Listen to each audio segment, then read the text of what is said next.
Hello friends, welcome to Pratima Vittal Jammu's kitchen. இன்றைக்கி நான் ரசப்பொடி பண்ண போகிறேன். நம்ம ரசப்பொடி இது எங்கள் அம்மா எங்கள் பாட்டிலாம் பண்ண மெஷர்மெண்ட் இது. ஸோ இதில் எப்போவுமே நாங்கள் எல்லாருமே இப்போ என்னுடைய டாக்டர் எல்லாருமே அதே தான் பண்ணிட்டு இருக்கோம் நம்ம.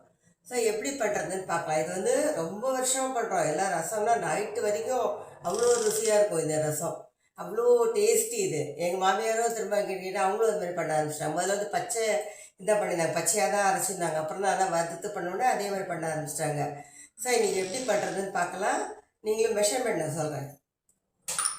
இந்த டம்ளரால் தான் போட்டுருக்கேன், சின்ன டம்ளர். இந்த டம்ளரால் 3 டம்ளர் தனியாக போட்டுருக்கேன்.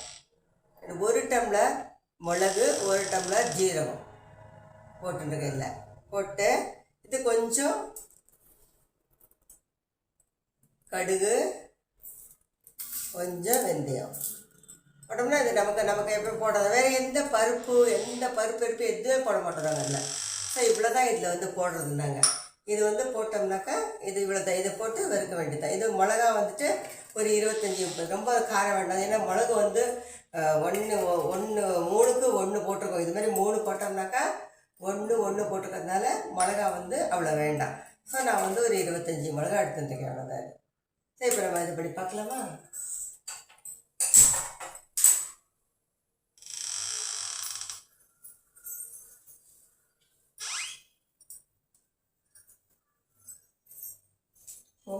கொஞ்சம் எண்ணெய் விட்டுக்கணும்.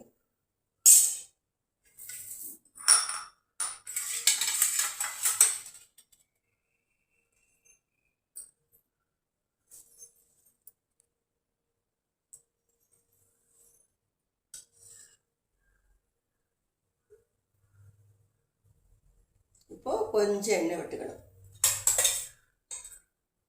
விட்டுக்கிட்டு நான் இது மட்டும் நம்ம ரசப்பொடி மட்டும் எல்லாத்தையும் போட்டு வறுத்துருவேன். நான் அது ஒன்றும் தனித்தனியாக வறுக்க வேண்டிய அவசியமே இல்லை.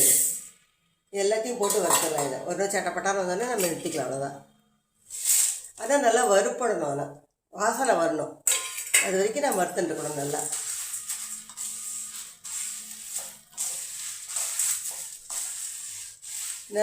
வறுப்படணும். நல்லா வாசனையாக வரணும். இது அப்போ தான் அந்த ரசமும் கமகமான்னு இருக்கும். இது நம்ம சைடு ரசம். இது எங்கள் பாட்டி சொல்லி கொடுத்துருக்கு. நீங்களும் செஞ்சு பாருங்கள், ரொம்ப நல்லாயிருக்கும். இந்த மெஷர்மெண்ட்ஸ் பண்ணியிருப்பீங்களோ தெரியல.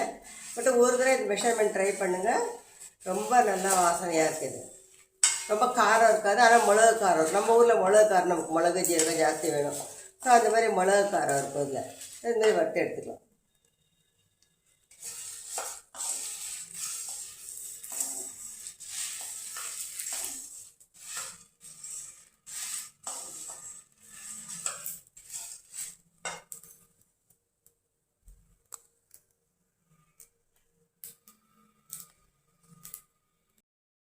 இப்போ பாருங்கள், இது வறுத்து வச்சுருந்தாச்சு. இது வறுத்து வச்சுருந்தாச்சு. இது ஒரு பக்கம் வச்சிடலாம். அது கொஞ்சம் ஆறணும். இது சென்னை ரசப்பொடி. ஸோ இது ஒரு பக்கம் வச்சிடலாம். இது சரி, இப்போ இன்னொரு ரசப்பொடி பண்ணலாம். ஒரு பெங்களூர் மைசூர் ரசம் பண்ணலாம். இது நான் உத்தராதி மடத்தில் ஒருத்தட்ட கேட்டு கற்றுண்டேன். நான் அவங்க ரொம்ப நல்லா அன்றைக்கி ஆராதனை இப்போ இருக்கும்போது ரசம் அப்பா அவர்கிட்ட நான் கேட்டு எப்படி பண்ணுறதுன்னு கேட்டு கற்றுண்டேன் நான் இந்த ரசத்தை. ஸோ அதுவும் மெஷர்மெண்ட்டு சொல்கிறாரு. அவர் சொல்கிறாரு, அவர் மிளகே போட மாட்டேன்னு சொன்னார். நான் நமக்கு கொஞ்சமாவது மிளகு வேணும் இல்லையா. அதனால் மிளகுல வாசனை இருக்காதுன்னு ஒரு பயம். அதனால் நான் கொஞ்சம் மிளகு போட்டிருக்கேன். இப்போ பாருங்கள், இதே டம்ளரால் 3 டம்ளர் தனியா, 3 டம்ளர் தனியா, இதே டம்ளர் 3 டம்ளர் தனியா, அண்ட் இதே டம்ளரால் 1/4 டம்ளர் மிளகு, 1/4 டம்ளர் மிளகு. அது இதே டம்ளரில் 1/2 டம்ளர் ஜீரகம். இவங்க ஜீரகம் தான் ஜாஸ்தி இருக்கணும். இவங்கள்ட்டெல்லாம் மிளகு ரொம்ப கம்மி போடவும் மாட்டாங்க. ஏன்னா மக்கள் எல்லாம் தின்னோத்தர இருக்கணும், சப்பையாக இருக்கணும் அப்படின்னு சொல்லுவாங்க. ஸோ மிளகு போட மாட்டாங்க அவங்க. அதனால் நம்ம மிளகு கொஞ்சம் சேர்த்துக்கலாம். சேர்த்துட்டு இந்த பெருங்காயம் அண்டு கருவேப்பிலை.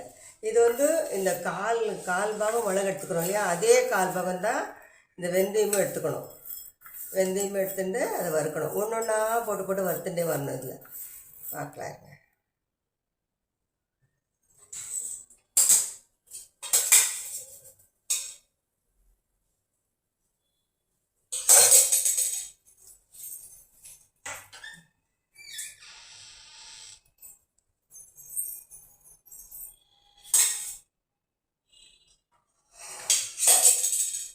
இதை பாருங்க, இவ்வளோ எண்ணெய் விட்டுருக்கேன்.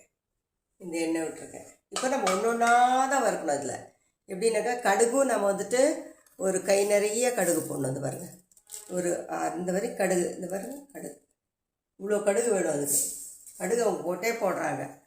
அது மாதிரி கடுகு போட்டு ஃபஸ்ட்டு பெருங்காயம் போட்டுறாங்க.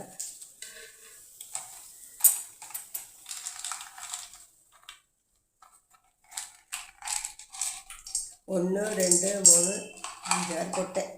பெருங்காயம் போடுறாங்க. முதல்ல கடுகு போட்டு வறுக்கிறாங்க. நல்லா அது ஒன்று ஒன்றா வறுப்பாங்க. அவங்களாம் அந்த கடுகு போட்டு வறுக்கிறாங்க. அந்த உத்தராயண தலைவர் இந்த ஆராதனை பிறகு வந்து அவர்கிட்ட கேட்டேன், இவ்வளோ நல்லா இருக்கேன் ரசம், ஆக்சுவலி மிளகு வாசனை இல்லாட்டாலும் ஒரு நல்ல டேஸ்டியாக இருந்தது.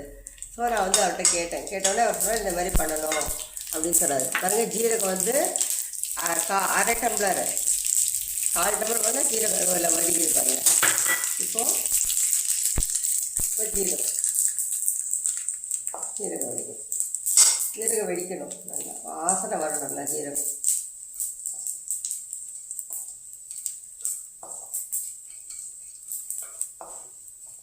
வாசனை வரணும். இப்போ நம்ம நெக்ஸ்ட்டு ஜீரகம் வந்து நல்லா பட்டான்னு வரணும். நல்லா அதுக்கப்புறம் இது வெந்தயம், கால் மிளகுனா கால் வெந்தயம். நம்மளாம் வெந்தயம் வந்து சும்மா ஒரு சாஸ்திரத்துக்கு போடுவோம். அதில் இவங்க வந்து அதுவே வந்து இதுவாக போடுறாங்க. அவங்க சாஸ்திரத்துக்கு போனால் அவங்க வந்து வெந்தயமே வந்து 1/4 கிளாஸ் இதுனாக்கா மிளகுன்னா 1/4 வெந்தயம் போடுறாங்க. அவங்க நல்லா வாசனை அப்படி போய் பண்ணும்போதே அப்படி வாசனை வருது. இது அதான் மைசூர் ரசம் தான் எல்லாருக்கும் ரொம்ப ஒரு இஷ்டமாகுது போல இருக்குது. நம்ம டெய்லி நம்ம ரசம் சாப்பிட்றோம். மைசூர் ரசம் நிறைய விஷயத்துக்கு அந்த மைசூர் ரசம் யூஸ் பண்ணுறாங்க. மைசூர் பொடி நிறைய எல்லாத்துக்கும் போடுறாங்க. அவங்க காயிலேருந்து எடுத்து போடுறாங்க. இப்போ பாருங்கள், 1/4 டம்ளர் வெணுசு, 1/4 டம்ளர் வந்து மிளகு போட்டாச்சு. ரொம்ப எண்ணெய் போட்டுறாதீங்க, கொஞ்சம் எண்ணெய் போட்டு வறுக்கணும்.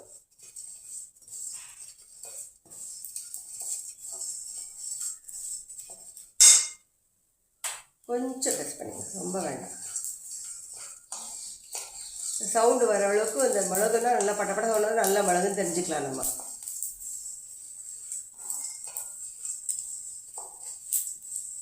கரெக்டா? இப்போது தனியா 3 டம்ளர் எடுத்து வச்சுருக்கேன். நான் அப்புறம் இந்த மெஷர்மெண்ட் வந்து டிஸ்கிரிப்ஷன் பாக்ஸில் கொடுக்குறேன். எல்லாம் நான் தனியாக வச்சுருக்கேன். இப்போது இந்த ரசம் வந்து தெளிவு ரொம்ப சில பேர் ரொம்ப தெளிவாக இருந்தால் பிடிக்காது ரசம். ஸோ அந்தளவு தெளிவு இருக்க வேண்டாம்னு நினச்சாங்கனாக்கா அவங்க என்ன பண்ணுறாங்கனாக்கா கொஞ்சம் உளுத்தம்பருப்பு போடுறாங்க. இருக்க வேண்டாம்னு நினச்சானாக்கா பாருங்க, ஒரு இது உளுத்தம்பருப்பு போடுறாங்க. உளுத்தம்பருப்பு அரை உளுந்து போட்டுறாங்க. நான் வந்து இப்போ எல்லாமெல்லாம் வந்துட்டு கடலைப்பருப்பு, துவரம்பருப்பு அதெல்லாம் போடுவாங்கல்ல, அவங்க வந்து உளுத்தம்பருப்பு போடுறாங்க. அவங்க அது வந்து ஜாஸ்தினா இது வெந்தயமும் ஜீரகமும் ஜாஸ்தி, மற்றெல்லாம் கொஞ்சம் கம்மியாக இருக்குது. மிளகெல்லாம் ரொம்ப கம்மி, போடாட்டாலும் பரவாயில்லன்னுவாங்க. அவங்களாம் அந்த மாதிரி பண்ணுவாங்க. போடாட்டாலும் தேவையில்லைன்னுவாங்க.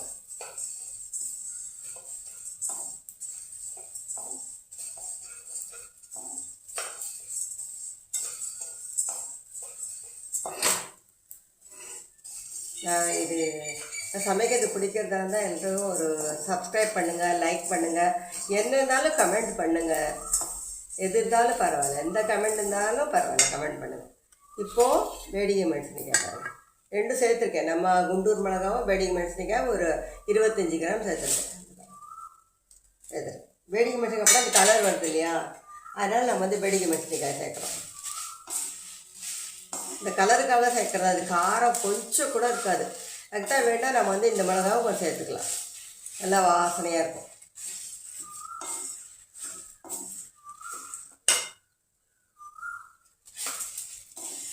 சூப்பர் வாசம் வருது எல்லாம் அப்படியே ரசம். இது எதுக்கு யூஸ் பண்ணலாம் சொல்லிட்டு நான் அப்புறம் சொல்கிறேன். நான் இன்னொரு நாள் பண்ணி காமிக்கிறேன். அந்த டிஷ்ஷே நான் பண்ணி காமிக்கிறேன். எப்போது நம்ம இந்த ஊரில் பண்ணுறது, பட் அது கொஞ்சம் வித்தியாசமாக பண்ணுவாங்க. இந்த பொடி போட்டேன்.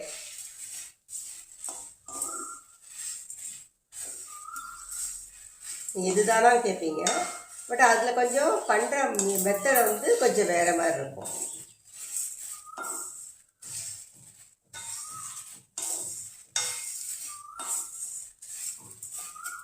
இதுலேயே இந்த கருவேப்பிலை கொஞ்சம் ஒரு கை கருவேப்பிலையும் போட்டுடலாம். அவ்வளோதான். ஒரு கை கருவேப்பிலை போட்டோன்னா அதுவும் நல்லா நமது கருவேப்பிலை தூக்கி போடுறோம்.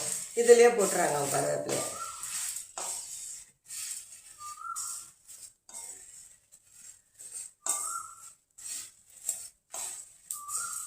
வேடிக்கை மெட்ரிக்காய் எப்போ நம்ம வச்சுக்க மாட்டோம். இந்த மாதிரி ரசப்பொடி பண்ண சமையல் தான் அதை வாங்கிட்டு வருது. அது இல்லை நமக்கு நம்ம ஊரில் வந்து ரொம்ப சிகப்பாக சமையல் இருந்தாலும் அவ்வளோ பிடிக்காது நமக்கெல்லாம். ஆக்சுவலி நல்லாயிருக்கும் இந்த ரசம். ரொம்ப டேஸ்டி. கொஞ்சம் வெல்லமும் கொஞ்சம் தேங்காவும் போட்டோம்னா அவ்வளோதான். அதை அடித்து கால இருக்காது இதுக்கு.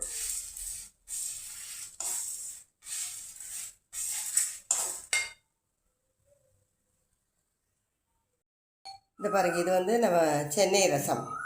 மிளகு ஜாஸ்தி, ஜீரகம் கொஞ்சம் கம்மி, அந்த மாதிரி இருக்கும். இது வந்து ஜீரகம் ஜாஸ்தி, மிளகு கம்மி, வெந்தயம் ஜாஸ்தி இருக்கும். கொஞ்சம் உளுத்தம் பருப்பு போடுவாங்க. நம்ம கடலைப்பருப்பு போடப்பட்டது நானும் போடுறதில்ல. கொஞ்சம் வெந்தயம், இது வெந்தயம் ஜாஸ்தியாக இருக்கும் இதில். அந்த வாசனையாக கும்முன்னு இருக்கும் அதில். ஸோ இது வந்து நான் இது பண்ணிவிட்டு உங்களுக்கு நான் காமிக்கிறேன்.